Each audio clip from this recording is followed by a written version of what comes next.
Querido irmão, graça e paz. A leitura de hoje é do livro A Cruz é Crucial, de Derek Prince. Curta e compartilhe o vídeo para que mais vidas possam ser edificadas. E vamos à leitura. Audiolivro A Cruz é Crucial, de Derek Prince. Capítulo 1. A base de Deus para a restauração. O tema para este livro é A Cruz é Crucial. Teve origem numa conversa que tive com um amigo cristão há 2 ou 3 anos atrás. Não foi uma conversa planejada. Não estávamos a tentar ser espirituais. Estávamos simplesmente a falar sobre a Igreja de Jesus Cristo, de uma maneira geral. O meu amigo referia que a igreja tem hoje tantos artigos expostos na sua loja que as pessoas perdem a visão da cruz. E enquanto meditava sobre isso, algo prendeu a minha atenção. Pensei sobre o tanto que tem sido apresentado à igreja como um ensino sobre a cura, libertação, prosperidade, como ser um pai, como ser um marido, como fazer todo tipo de coisas. Não estou de forma alguma a criticar tais ensinamentos, porque na verdade eu próprio ensinei quase todos esses temas. Mas compreenda, nada disso funciona sem a cruz. A cruz é a única fonte de graça e poder que faz com que todos os outros ensinamentos funcionem. A cruz é a única fonte de graça e poder que faz com que todos os outros ensinamentos funcionem. Se não mantivermos a cruz no centro, então temos muitos bons princípios e ética e regras que não conseguimos cumprir. O resultado mais comum na igreja tem sido que quando nós descobrimos que não conseguimos vivê-los, então gradualmente baixamos-los aos nossos padrões. Mas esses não são os padrões do Novo Testamento. De forma a introduzir este assunto, gostaria de compartilhar algumas expressões do apóstolo Paulo na sua primeira carta aos Coríntios. Eu aprecio particularmente os 2 primeiros capítulos de 1 Coríntios, porque neles Paulo lida com a diferença entre a sabedoria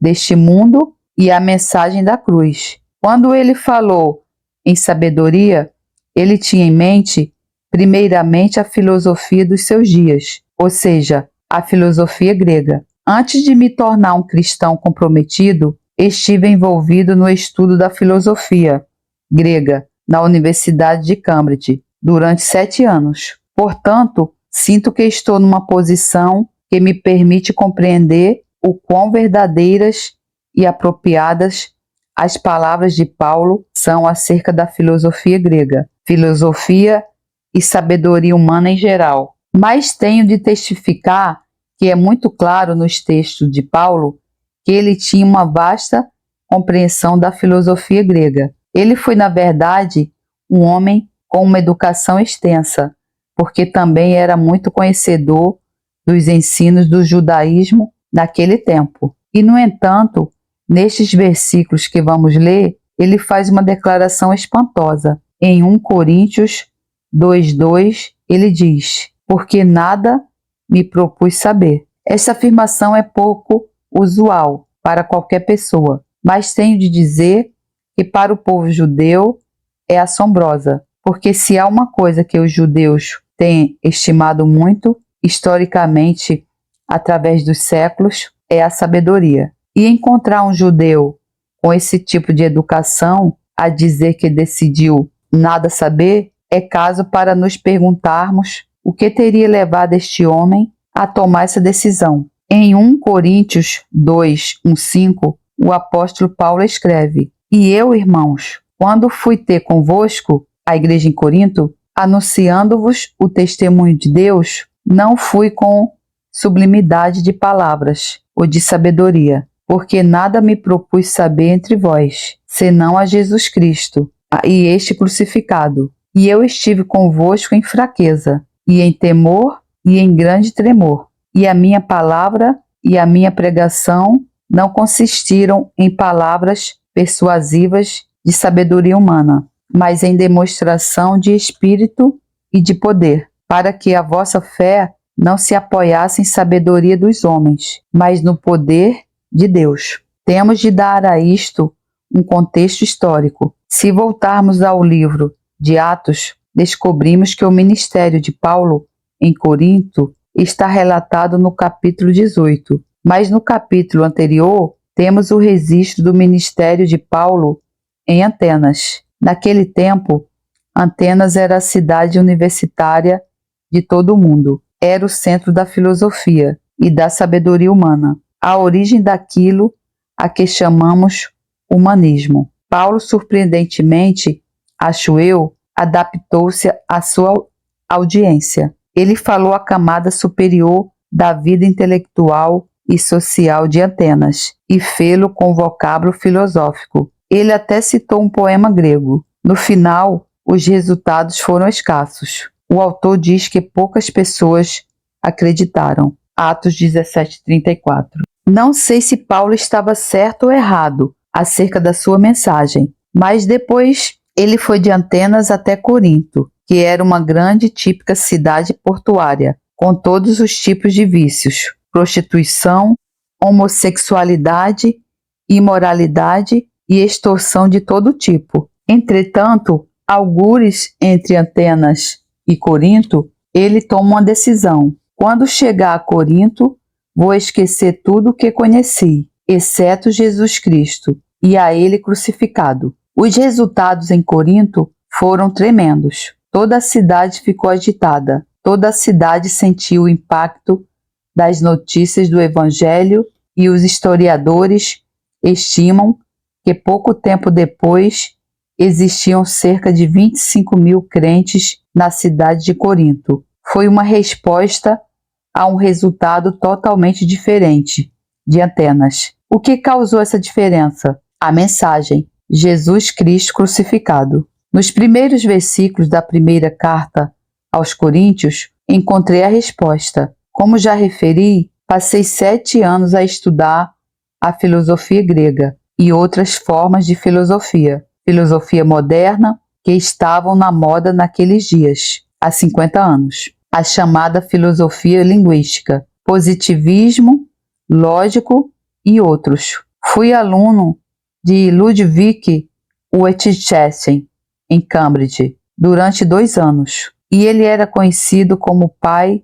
da filosofia linguística, do positivismo lógico, um homem brilhante, mas definitivamente não cristão. E então aqui, em 1 Coríntios 1:18 e seguintes, é retratado o meu testemunho pessoal, porque a palavra da cruz é loucura para os que perecem, mas para nós que somos salvos é o poder de Deus, porque está escrito: destruirei a sabedoria dos sábios e aniquilarei a inteligência dos inteligentes. Onde está o sábio? Onde está o escriba? Onde está o inquiridor deste século? Porventura, não tornou Deus louca a sabedoria deste mundo? Visto como na sabedoria de Deus o mundo não conheceu a Deus pela sua sabedoria, aprove a Deus salvar os crentes pela loucura da pregação. Ou seja, na sabedoria de Deus, pela minha sabedoria, eu nunca iria conhecer Deus. Mas quando ouvi a loucura da mensagem pregada e reagi a ela, eu fui salvo. Para um acadêmico de Cambridge e a uma igreja pentecostal, ouvi um taxista pregar e no meio da sua pregação, enquanto demonstrava algo, de pé, em cima de uma cadeira, vê-lo cair no estrado com um estrondo, não sei se seria possível haver algo mais louco, mas isso salvou-me. Não imediatamente, mas foi a alavanca que abriu meu coração para a mensagem da salvação. A cruz, justiça. Quero mostrar-lhe algumas razões porque precisamos manter sempre a cruz no centro, porque não deverá ser permitido que algo a substitua na igreja, em geral, e nas nossas vidas em particular. Vou apresentar 6 aspectos da cruz. Primeiramente, deixe-me explicar o que quero dizer quando falo da cruz. Para a maioria das pessoas, a cruz é uma peça de madeira ou metal que se pendura ao pescoço ou nas paredes das igrejas. Quero deixar claro que não estou de forma alguma a criticar isso. Posso aceitá-lo plenamente. Na verdade, em alguns dos círculos sociais anticristãos em que me movimento, fico sempre contente por ver alguém com uma cruz ao pescoço, porque isso diz muito nesses ambientes. Mas quando falo da cruz, não é dessa cruz que me refiro. Quando falo da cruz, refiro-me ao sacrifício que Jesus fez na cruz, à sua morte sacrificial e a tudo que ela alcançou por nós. Mas em vez de usar sempre as mesmas frases, eu condenso-as em 2 palavras: a cruz. O primeiro aspecto da cruz que quero apresentar é que ela representa um sacrifício perfeito e todo suficiente. A cruz é um sacrifício perfeito e todo suficiente. Isto está narrado em Hebreus 10:14, porque por meio de um único sacrifício, ele, isto é, Jesus, o Deus, aperfeiçoou para sempre os que estão sendo santificados. NVI. O que o escritor nos diz é que pela sua morte sacrificial, Jesus providenciou de forma suficiente, completa e perfeita para cada necessidade de cada ser humano, em qualquer tempo e em qualquer lugar para sempre. Ele nunca mais terá de o voltar a fazer. Nos versículos anteriores, o escritor contrasta os sacerdotes do Antigo Testamento com Jesus, como sacerdote que se ofereceu como sacrifício. E ele refere que os sacerdotes do Antigo Testamento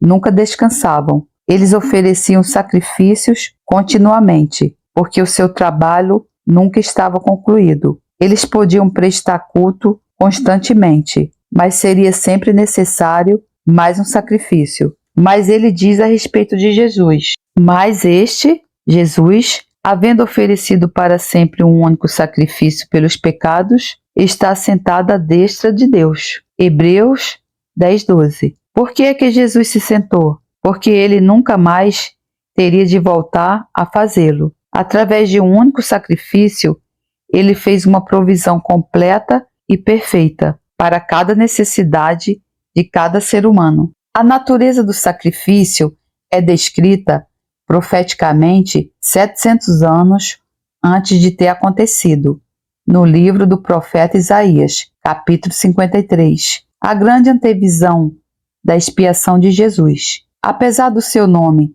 não ser mencionado, ele é o único que corresponde a esta descrição. No versículo 6, Isaías diz: todos nós andávamos desgarrados, como ovelhas, cada um se desviava pelo caminho, mas o Senhor fez cair sobre ele, sobre Jesus, a iniquidade de todos nós. É este o problema de toda a raça humana. É algo que todos temos em comum. Podemos ser europeus, americanos, africanos ou asiáticos. Não faz qualquer diferença. Esta afirmação aplica-se a todos nós, que tal como ovelhas, nos desviamos, seguindo cada um o seu caminho. Viramos as costas a Deus e aos seus requisitos e seguimos o nosso caminho. A Bíblia chama isso iniquidade. É uma palavra forte. Uma boa tradução desta palavra é rebelião. Deus fez Jesus carregar a rebelião de toda a raça humana. Mas esta palavra iniquidade, na Bíblia, também significa as consequências maléficas e o castigo pela rebelião. E é por isso que é um sacrifício perfeito, porque Deus fez cair sobre Jesus a rebelião de todos nós, todas as consequências maléficas e o julgamento que nos estava destinado. Em linguagem muito simples, a verdade é esta: todo o mal que nos era devido, por justiça, caiu sobre Jesus, para que todo o bem que era devido ao Filho de Deus, pela obediência sem pecado, pudesse ficar disponível para nós. Era tudo o que Jesus necessitava fazer. Ele fê-lo na plenitude através de um único sacrifício. Em Isaías 53:10, o profeta leva esta mensagem um passo à frente e diz: todavia, ao Senhor agradou moê-lo, fazendo-o enfermar. Quando a sua alma se puser por expiação do pecado, verá a sua posteridade, prolongará os seus dias, e o bom prazer do Senhor prosperará na sua mão. Aqui temos uma profecia da ressurreição de Jesus. Nos versículos anteriores está declarado que a sua vida lhe seria tirada. Portanto, quando diz ele, verá a sua prosperidade e prolongará os seus dias, tal não poderia acontecer sem a sua ressurreição. Mas lá diz que Deus fez a alma de Jesus ser oferta pelos pecados ou pela culpa de toda a raça humana. Isto é algo que as nossas mentes humanas e finitas não conseguem compreender. Não conseguimos compreender que, acredito eu, a nossa doença e toda a nossa dor foram depositadas sobre o seu corpo. Mas o nosso pecado veio sobre a sua alma. E a sua alma perfeita, justa e santa foi feita pecado com a nossa iniquidade. E através desse sacrifício, ele levou os nossos pecados. Toda a Bíblia tem uma mensagem consistente. Só há um remédio para o pecado, um sacrifício. Só há um remédio para o pecado, um sacrifício.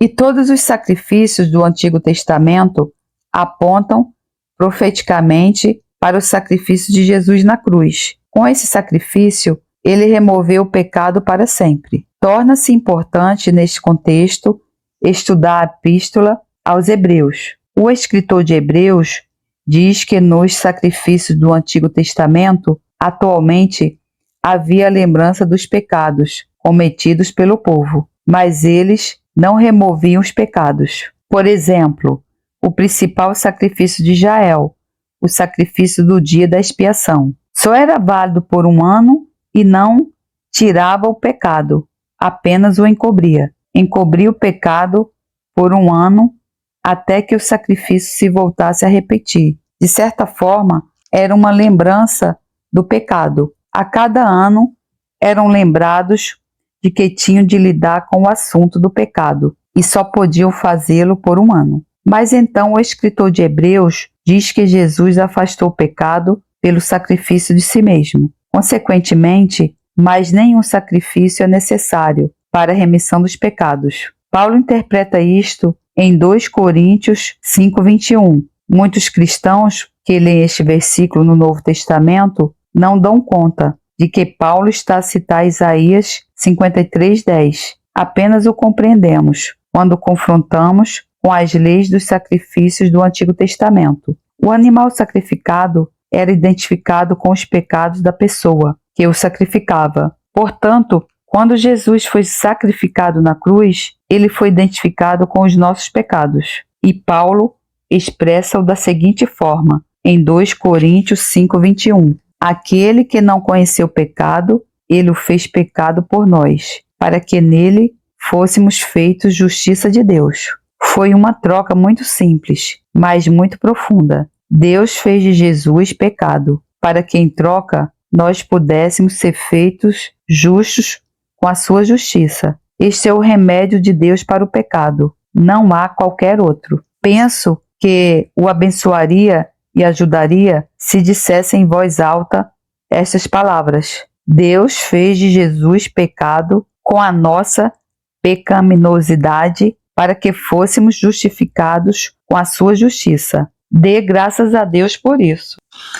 Vejamos uma outra declaração de Paulo, em Romanos 8:31 e seguintes. Mais uma vez, Paulo enfatiza a perfeita suficiência do sacrifício de Jesus. Que diremos, pois, a estas coisas? Se Deus é por nós, quem será contra nós? Aquele que nem mesmo a seu próprio Filho poupou, antes o entregou por todos nós. Como não nos dará também com ele todas as coisas? Isso é o que foi providenciado pelo sacrifício de Jesus. Deus, havendo dado Jesus, não reterá nada. Pelo contrário, com Jesus nos dará todas as coisas. Isto é um pensamento algo desconcertante. O sumo sacrifício de Jesus liberta a total abundância da provisão e misericórdia de Deus. Não precisamos de qualquer outro fundamento.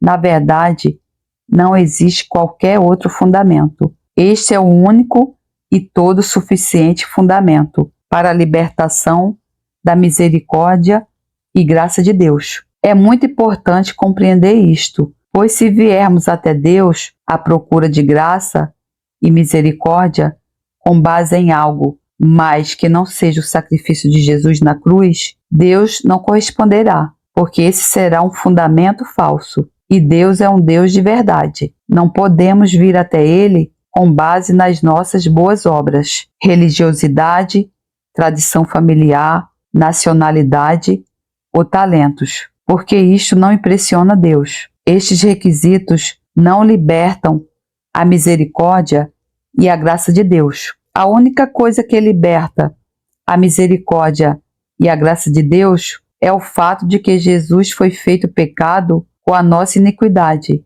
morreu no nosso lugar e ressuscitou dos mortos. A única coisa que liberta a misericórdia e a graça de Deus é o fato de que Jesus foi feito pecado com a nossa iniquidade, morreu no nosso lugar e ressuscitou dos mortos. Incito a não deixar passar um dia sem que medite sobre isto.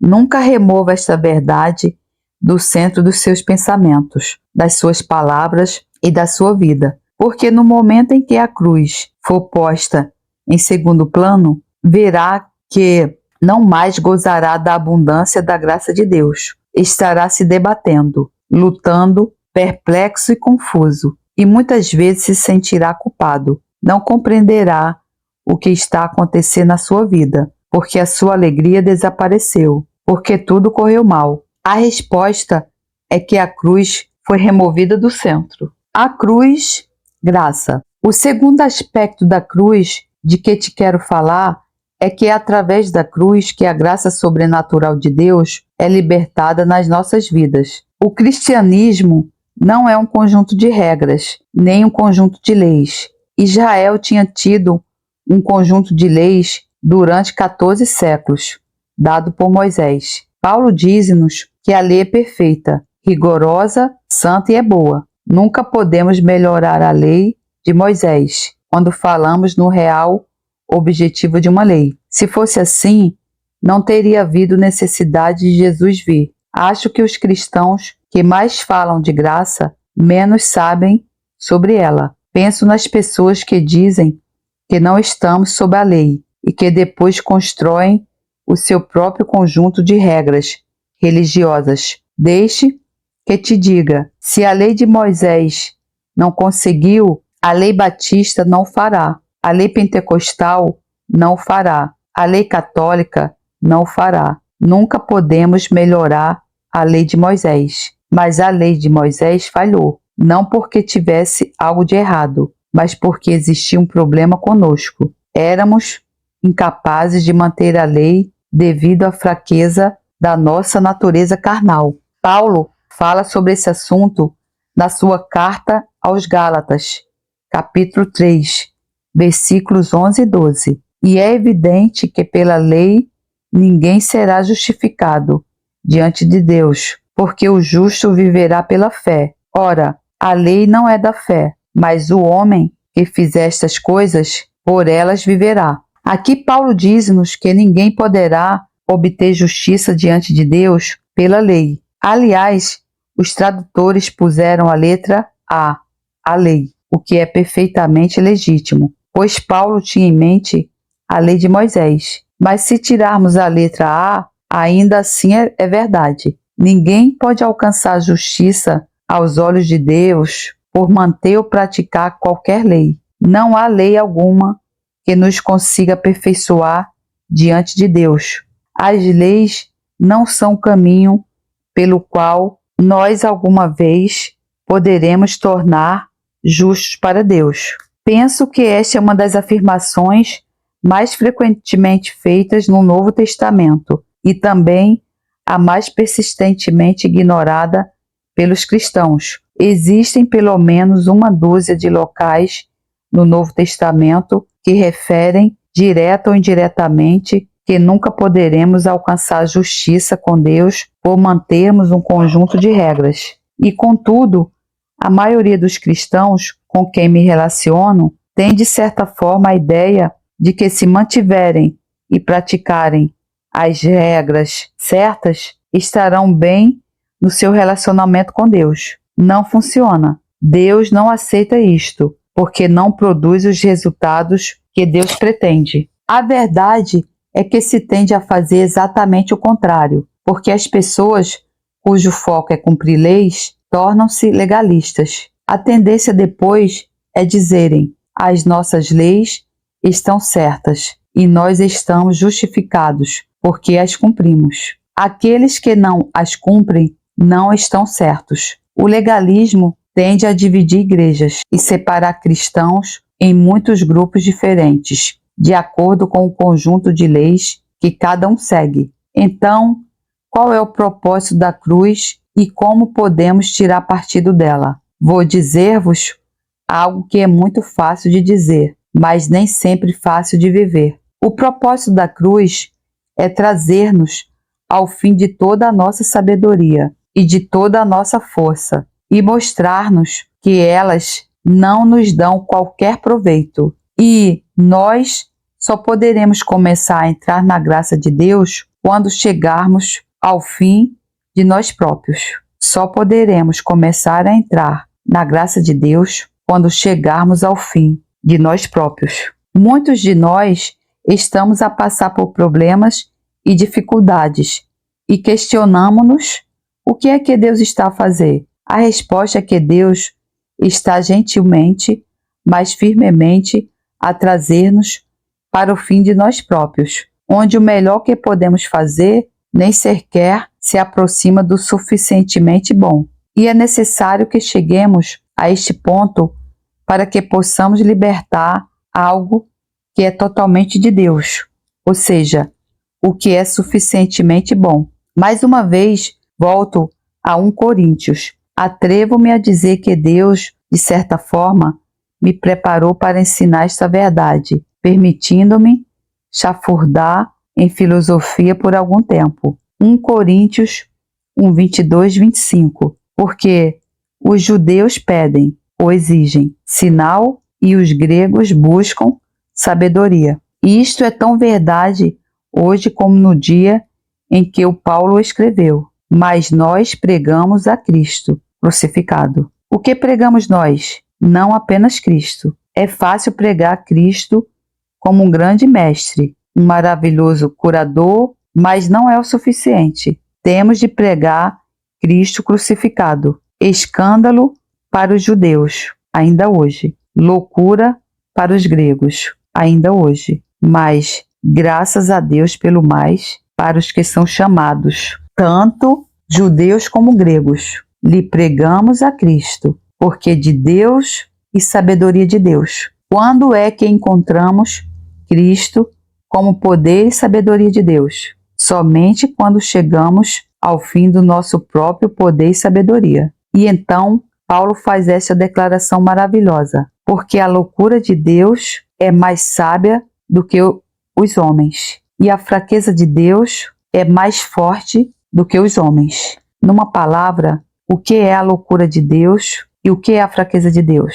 A cruz é a derradeira fraqueza. É impossível pensarmos numa imagem mais fraca do que um homem a morrer em agonia numa cruz, dando os seus últimos suspiros. E é loucura total Deus enviar o seu Filho, o homem perfeito, ao mundo e deixá-lo morrer como um criminoso. Mas quando nós chegamos ao ponto certo nas nossas vidas, quando chegamos ao fim de toda a nossa esperteza e sabedoria, ao fim de toda a nossa força e toda a nossa justiça, então fazemos esta descoberta fantástica, que é mais forte do que a força humana e mais sábia do que a sabedoria do homem. Devido aos meus estudos em filosofia grega, posso afirmar que essas palavras são verdade, não são um exagero, estão absolutamente corretas. Na cruz, a fraqueza de Deus é mais forte do que a nossa força, e a loucura de Deus é mais sábia do que a nossa sabedoria.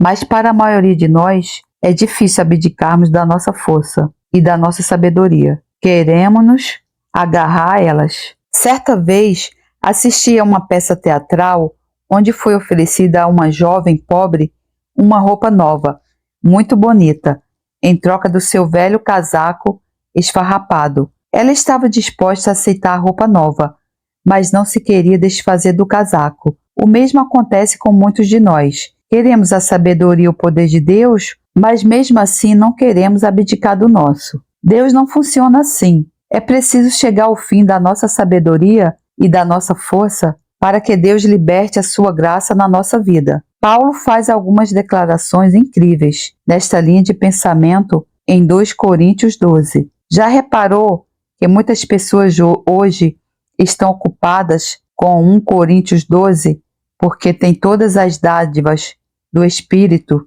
mas poucas são as que se debruçam em 2 Coríntios 12? Sabe por quê? Porque o seu tema é a fraqueza e o sofrimento, e este não é um tema popular. Começando no versículo 7 de 2 Coríntios 12, Paulo fala da sua experiência pessoal. E para que não me exaltasse pela excelência das revelações. Ele está a falar acerca das revelações que Deus lhe deu. Sabe o que é que as revelações tendem a fazer? Tendem a fazer-nos orgulhosos. E Deus amava tanto a Paulo que o protegeu do orgulho, de uma forma pouco vulgar. Deus libertou um anjo de Satanás para o seguir onde quer que ele fosse e causar problemas e perseguições, mantendo-o humilde. Quantos de nós querem ser humildes? Deus pode usar formas que nunca imaginávamos para nos tirar o orgulho. Este é o testemunho de Paulo. E para que não me exaltasse pela excelência das revelações, foi-me dado um espinho na carne. Isto é uma metáfora tirada do Antigo Testamento, onde Josué avisa os filhos de Israel que se eles não se livrassem dos cananeus que tinham ocupado a terra e os deixassem coexistir, eles ser-lhe-iam como espinhos na carne. Muitos de nós temos espinhos na carne, colocados por nós próprios, porque entramos na terra prometida, mas permitimos que muitos cananeus andem aí à solta. Uma das coisas que Deus tem ensinado a mim e a minha esposa Ruth é que devemos eliminar os cananeus. No caso de Paulo, não foi da sua responsabilidade, mas algo Deus fez na sua vida. Ele fala em mensageiro, mas a palavra é anjo. A mesma palavra em grego significa mensageiro e anjo. Foi-me dado um espinho na carne, a saber, um mensageiro de Satanás, para me esbofetear, para continuamente me bater, a fim de não me exaltar. Se estudarmos a carreira de Paulo, veremos que ele não era como os outros apóstolos. Todos eles foram perseguidos, todos tiveram problemas, mas os problemas de Paulo estavam noutra categoria. Raras foram as cidades onde Paulo foi, em que não houvesse motins. As coisas mais ridículas provocavam desacatos. Em Filipos, por exemplo, tudo o que Paulo fez foi expulsar um demônio de uma jovem vidente, escrava, e toda a cidade ficou no alvoroço. Em poucas horas, ele e Silas estavam numa prisão de segurança máxima. Não há lógica nisso. É impossível explicar isto por um processo racional. Mas lá estava o tal anjo agitando tudo contra Paulo. Basicamente, onde quer que Paulo fosse, havia confusão. Com Paulo, geralmente era revolta ou reavivamento, ou ambos. Na minha opinião, a igreja precisa de mais alvoroço para que possa haver mais reavivamento. Nós pensamos que Deus responde às orações dos apóstolos, mas o Paulo diz aqui, acerca do qual 3 vezes orei ao Senhor para que se desviasse de mim, e Deus não fez. Sempre que alguém me diz que Deus não responde às suas orações, eu lembro-lhe que não, também é uma resposta. E disse-me, a minha graça te basta, porque o meu poder se aperfeiçoa na fraqueza. Isto é realmente verdade, porque quando temos a nossa força, como conseguem as pessoas identificar a força de Deus? Não a conseguem ver. Mas quando chegamos ao fim da nossa força, e então temos mais força, sabemos que ela provém de Deus. A força de Deus aperfeiçoa na minha fraqueza. Gostaria de dizer o mesmo? A força de Deus aperfeiçoa-se na minha fraqueza. De agora em diante, será feliz por ser fraco, certo? Se proferiu a frase anterior, Deus ouviu. Eu falo muito sobre confissões, proclamações e nunca peço às pessoas para proclamarem esta frase. Levou-me alguns anos até chegar ao ponto em que eu próprio estivesse disposto a fazê-la. Vejam o que Paulo diz: de boa vontade, pois, me gloriarei nas minhas fraquezas, para que em mim habite o poder de Cristo. Por isso, reparem nessas palavras: sinto prazer nas fraquezas, nas injúrias, nas necessidades, nas perseguições, nas angústias por amor de Cristo. Porque quando estou fraco, então sou forte. 2 Coríntios 12, 9 e 10. Não lhe peço que faça esta proclamação, porque uma vez feita, fica comprometido com ela. Eu já cheguei ao ponto em que estou preparado para fazer de bom grado. Analise esta parte. Eu sinto prazer. Paulo não disse eu tolero, eu suporto ou eu sofro, mas eu sinto prazer nas fraquezas, nas injúrias, nas necessidades, nas perseguições, nas angústias. Por quê? Porque ele aprendeu este segredo. Quando chegamos ao fim da nossa força, da nossa sabedoria, dos nossos recursos, então Deus liberta a sua graça. Costumo usar uma frase que diz: a graça começa quando as capacidades humanas terminam. A graça começa quando as capacidades humanas terminam. Não se qualifica para a graça de Deus enquanto for capaz de o fazer por si próprio. Porque haveria Deus de libertar a sua graça. Mas quando chegar ao ponto em que não é capaz de o fazer, o mesmo assim tem de ser feito. Então, qualifica-se para a libertação da graça de Deus. Vejamos Gálatas 2:20. Esta é mais uma confissão de Paulo. É interessante notar quantas vezes o próprio Paulo confessou a sua fé e a sua posição. Desafio a procurar no Novo Testamento alguma confissão negativa proferida por qualquer um dos apóstolos. Não acredito que encontre. Que padrão! E então percorre-se a igreja contemporânea, incluindo os seus ministros, e tudo o que se ouve são confissões negativas. Eu não posso fazer isto,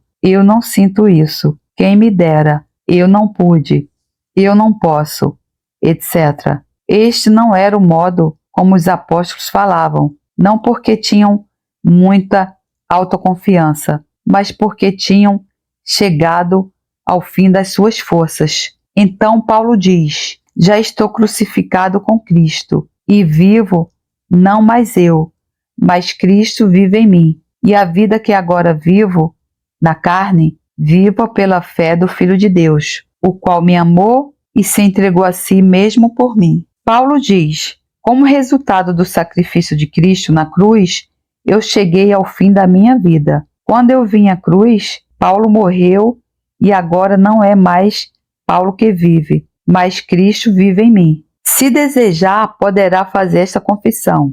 Lembre-se de tudo o que ela envolve, mas faça se desejar. Estou crucificado com Cristo e já não vivo, mas Cristo vive em mim. A vida que agora vivo na carne, vivo na fé do Filho de Deus, que me amou e a si mesmo se entregou por mim. A tradução João Ferreira de Almeida, corrigida, revisada, fiel, neste versículo, tem a tradução mais fiel à língua original. Pode ler-se: na fé do Filho de Deus, portanto, não estou a confiar na minha fé, porque quando Jesus entrar, vem viver em mim, ele entra com a sua fé.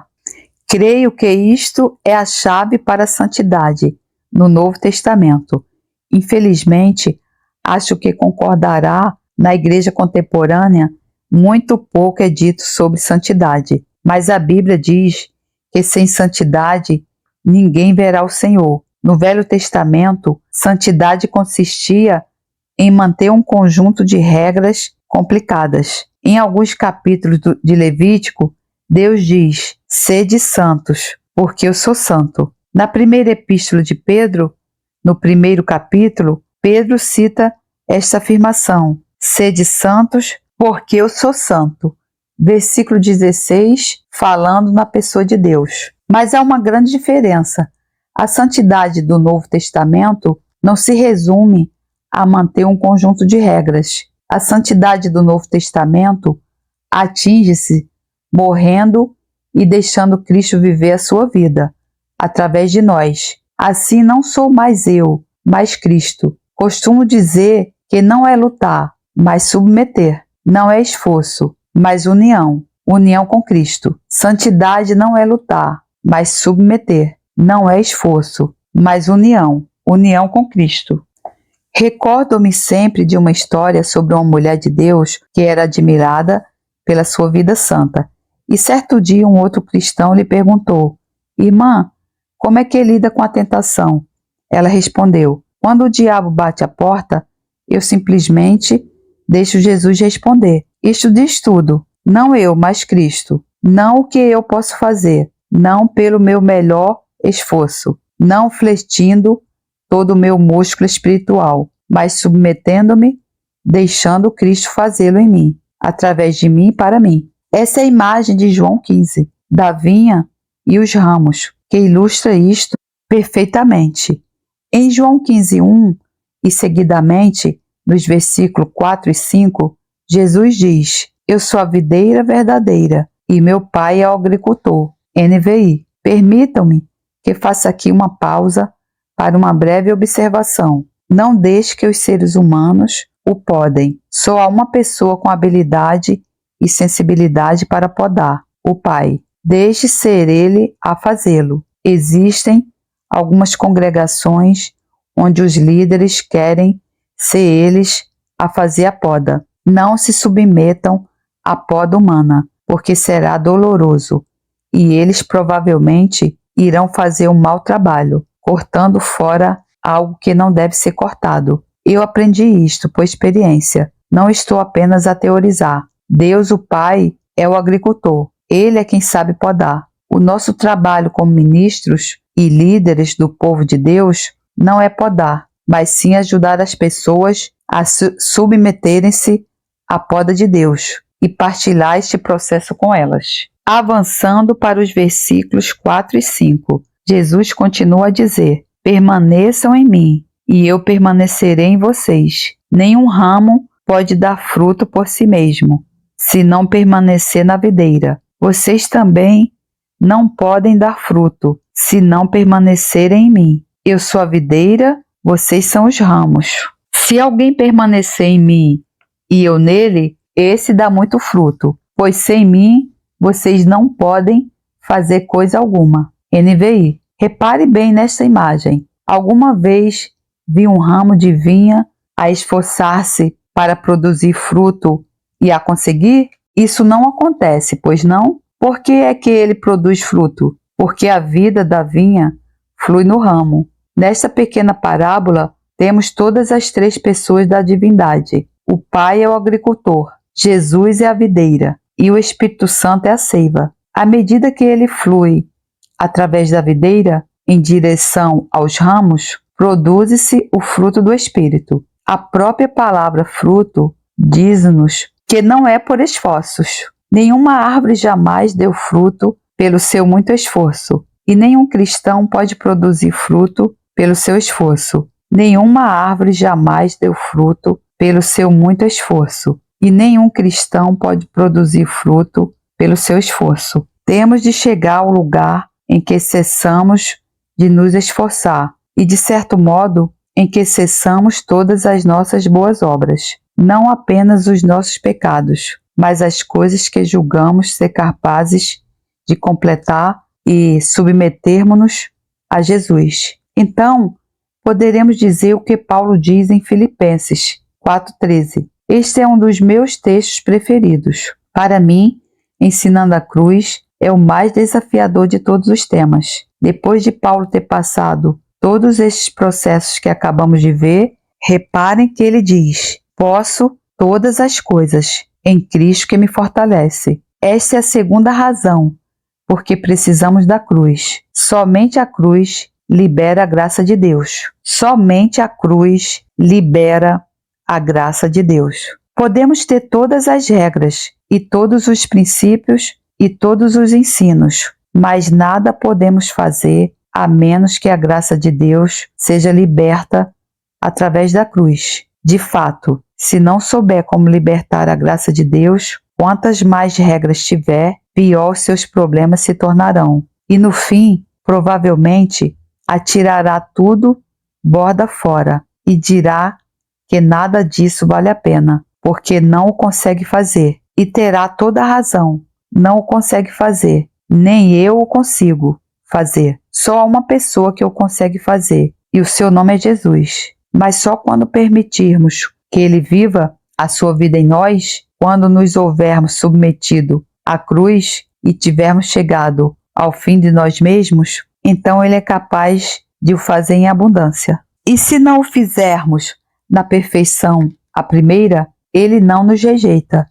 Ele diz que fizemos uma tentativa, mostra-nos onde é que erramos e incentiva-nos a tentar outra vez. Ele é tão paciente. Sou cristão há 48 anos e quando penso em todos os erros que cometi e todas as formas em que estive mal, só me posso espantar por Deus ainda manter a sua mão sobre mim. Quero dizer-lhe que, se não é cristão há tanto tempo como eu, não desespere. Deus poderá lidar consigo severamente. Ele poderá corrigi-lo ou fazer coisas na sua vida que não compreenderá, mas ele nunca desistirá de si. Poderá ter memórias amargas da sua infância ou dos seus pais, que não o compreendiam ou não eram amorosos. Lembre-se que agora tem outro pai, e o seu nome é Deus. Ele é muito paciente, compreensivo e amável, mas ao mesmo tempo ele leva a sério tudo o que diz. A cruz, o poder para milagres. A terceira razão por que precisamos da cruz é porque através dela que a confirmação sobrenatural de Deus é liberada para a mensagem que pregamos. Voltemos a 1 Coríntios 2, 4, 5 por um momento, relembrando. E a minha palavra e a minha pregação não consistiam em palavras persuasivas de sabedoria humana. Em qualquer outra parte, Paulo cita um dos seus críticos, e ele tinha os seus críticos, que lhe disseram que a sua presença corporal era fraca e o seu discurso desprezível. Então, Paulo não era um grande orador. Na verdade, se houvesse um orador entre os apóstolos, penso que seria Pedro. Pedro realmente tinha um fluxo de linguagem. Leia as suas 2 epístolas. A sua linguagem é tremenda. Mas Paulo, falando de um modo geral, acredita-se ter sido de estatura baixa. As suas pernas arqueavam e normalmente passava despercebido. Ninguém dava nada por ele. Ele não confiava na sua sabedoria e na sua eloquência. Ele baseava-se numa coisa que superava todas as outras, a confirmação sobrenatural do Espírito Santo para a mensagem que ele trazia. Relembrando, o poder sobrenatural não funciona enquanto não chegarmos ao fim dos nossos esforços. Quando tivermos chegado ao fim das nossas forças e não tivermos mais cartas para jogar, se mantivermos a nossa confissão, Deus começa a libertar o sobrenatural. O poder sobrenatural não funciona enquanto não chegarmos ao fim dos nossos esforços, mas em demonstração do Espírito e de poder. Veja que o Espírito Santo pode ser demonstrado. Ele é invisível, mas é demonstrado pelo que faz. Não pode vê-lo, mas pode observar os sinais e os milagres que ele faz. E essa é a autenticação de Deus, da mensagem que está a ser pregada. E então Paulo diz, para que a vossa fé não se apoiasse em sabedoria dos homens, mas no poder de Deus. Novamente digo que pelo meu passado em filosofia, aprecio muito este texto. A filosofia que estudei, que estava na moda há 50 anos, hoje em dia está obsoleta. Se eu tivesse construído a minha vida nessa sabedoria, a minha vida hoje estaria assente numa fundação desmoronada. Mas quando conheci Jesus, tive uma experiência do poder sobrenatural de Deus na minha vida, que me tem acompanhado e suportado até os dias de hoje. Em Romanos 15, 18, 19, Paulo diz: porque não ousarei dizer coisa alguma que Cristo por mim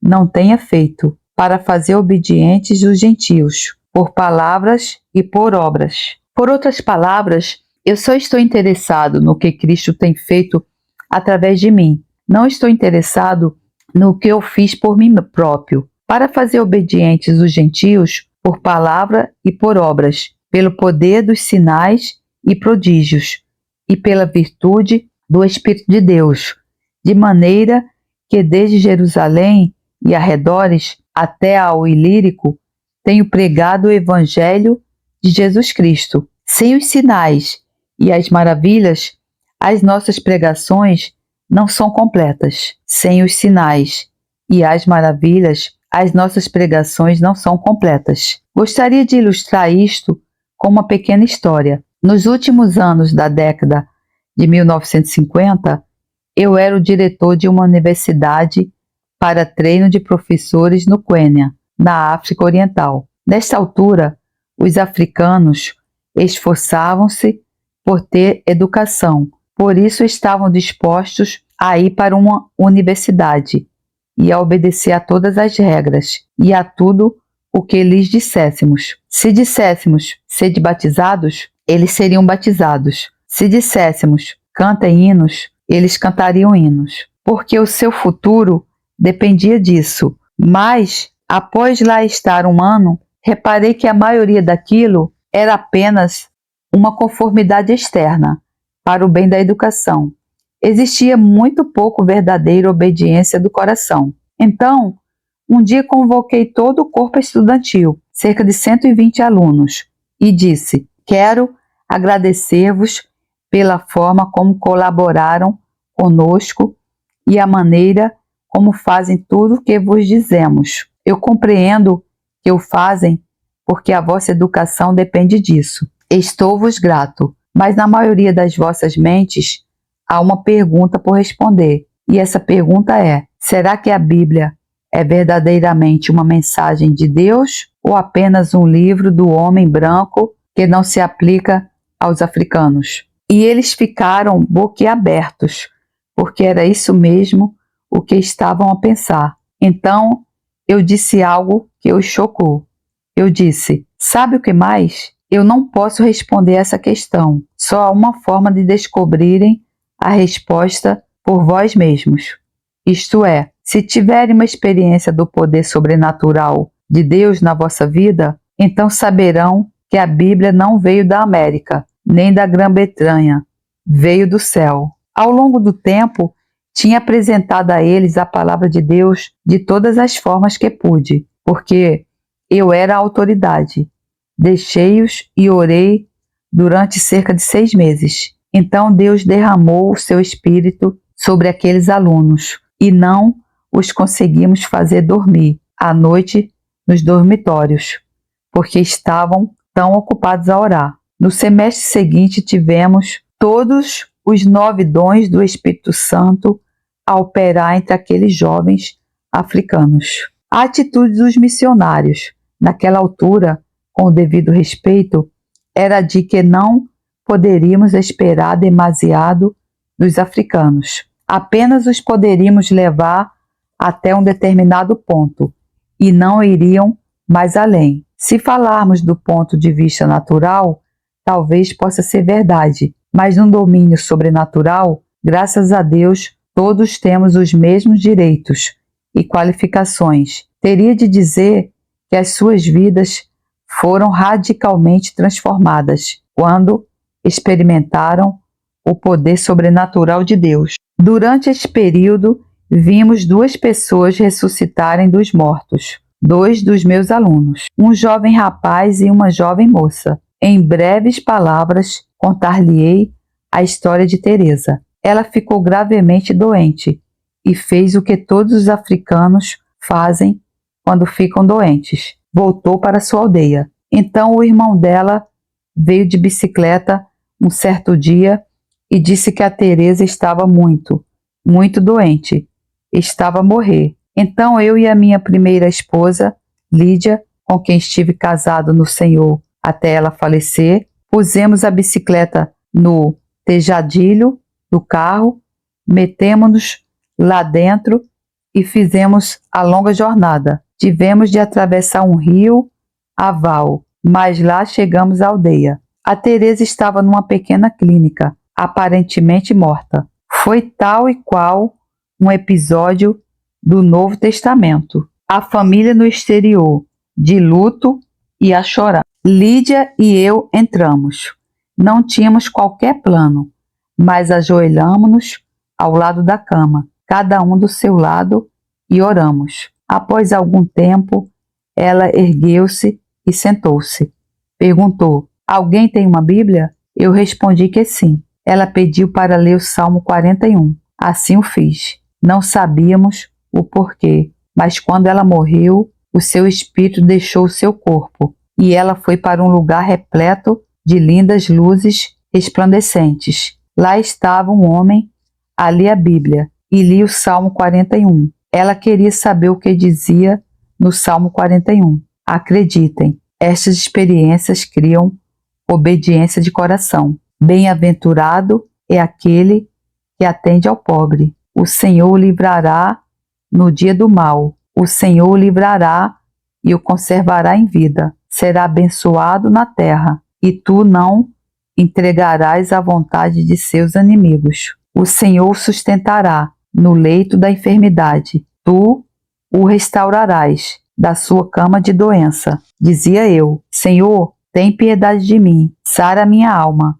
porque pequei contra ti. Os meus inimigos falam mal de mim, dizendo: quando morrerá ele e perecerá o seu nome? E se algum deles vem me ver, fala coisas vãs. No seu coração amontoa a maldade. Saindo para fora, é disso que fala. Todos os que me odeiam murmuram a uma contra mim. Contra mim imaginam o mal, dizendo: uma doença má se lhe tem apegado, e agora que está deitado, não se levantará mais. Até o meu próprio amigo íntimo, em quem eu tanto confiava e comia do meu pão, levantou contra mim o seu calcanhar. Porém tu, Senhor, tem piedade de mim, e levanta-me para que eu lhes dê o pago. Por isto conheço eu que tu me favoreces, que o meu inimigo não triunfa de mim. Quanto a mim, tu me sustentas na minha sinceridade, e me puseste diante da tua face,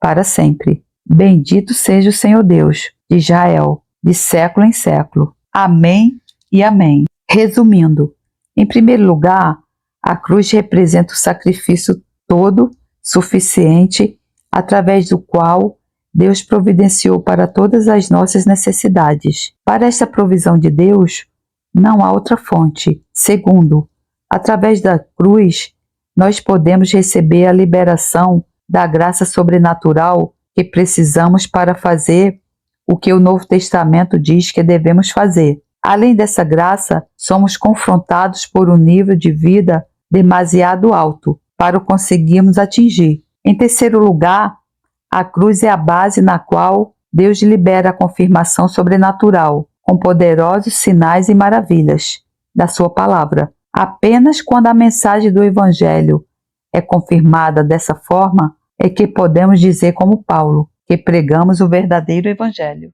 Glória a Deus, louvado seja o Senhor, que a graça do Senhor Jesus Cristo, o amor de Deus e a comunhão do Santo Espírito estejam com vocês. Amém. Deus lhe abençoe.